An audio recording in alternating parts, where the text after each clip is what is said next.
আসসালামু আলাইকুম বন্ধুরা, আবারও হাজির হয়ে গেলাম নতুন একটা রেসিপি। দেখতে দেখতে তো রমজান মাস চলেই আসলো। রমজান মাসে যদি এরকম ঠান্ডা ঠান্ডা পুডিং হয় তাহলে তো কলিজাটা একদম ঠান্ডা হয়ে যাবে। তো রেসিপিটা সবাই ফলো করবেন, পারফেক্টভাবে বানাতে পারবেন। দেখেন কতটা সুন্দর হয়েছে। প্রথমে আমি এখানে 4টা ডিম নিয়ে নিব।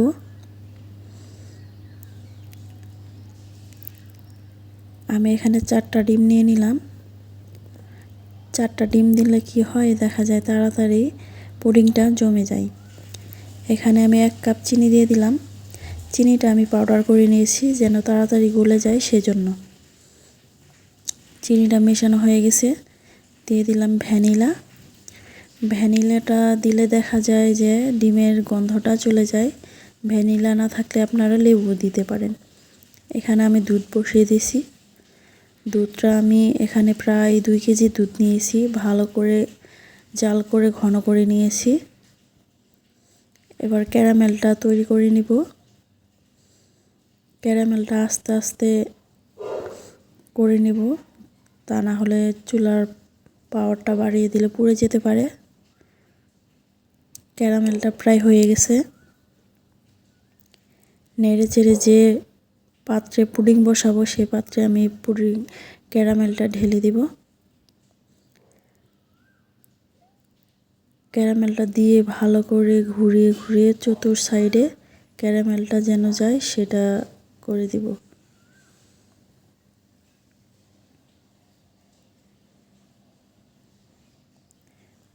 ভিডিওটা যদি ভালো লাগে অবশ্যই লাইক কমেন্ট শেয়ার করে দিয়ে পাশে থাকবেন। দেখেন পুডিংটা একদম সেট হয়ে গেছে। আমি দুধটা আগে থেকে ঠান্ডা করে নিয়েছি, গরম দুধ কিন্তু দেওয়া যাবে না। ডিমের মিশ্রণটা এখানে আমি দিয়ে ভালো করে মিক্স করে নিলাম। এবার যেটাতে আমি পুডিং বসাবো সেটাতে ঢেলে দিব। একটা ছাঁকনি নিয়েছি, ছাঁকনি দিয়ে সেঁকে দিলাম, তাহলে পুডিংয়ের রেজাল্টটা ভালো আসবে। এবার একটা প্যান দিয়ে দিলাম, প্যানের উপরে একটা ভালো কাপড় দিয়ে দিলাম, দিয়ে পানি দিয়ে দিয়েছি, দিয়ে ঢেকে দিলাম। ঢেকে না দিলে দেখা যায় কি উপরে পানি আসে। পুডিংটা আমার হয়ে গেছে, এবার চেক করে দেখব।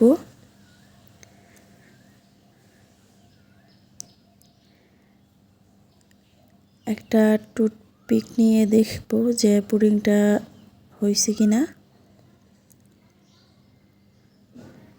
পুডিংটা একদম পারফেক্টভাবে হয়ে গেছে। দেখেন টুথপিকটা একদম পরিষ্কার আসছে। এবার আমি ঠান্ডা করব, ঠান্ডা করে পরে প্লেটে পরিবেশন করতে হবে, তা না হলে কিন্তু ভেঙে যেতে পারে। ফ্রিজে দিয়ে আমি ঠান্ডা করে নিয়েছি, 2 ঘন্টা রেখেছিলাম। আপনারা চাইলে বেশিও রাখতে পারেন, সময় না থাকলে কমও রাখতে পারেন। তো এবার আমি চতুর সাইডে ভালো করে কেটে নিব। উপরে একটা প্লেট দিয়ে আলতো করে ঢেলে নিব, তা না হলে ভেঙে যেতে পারে।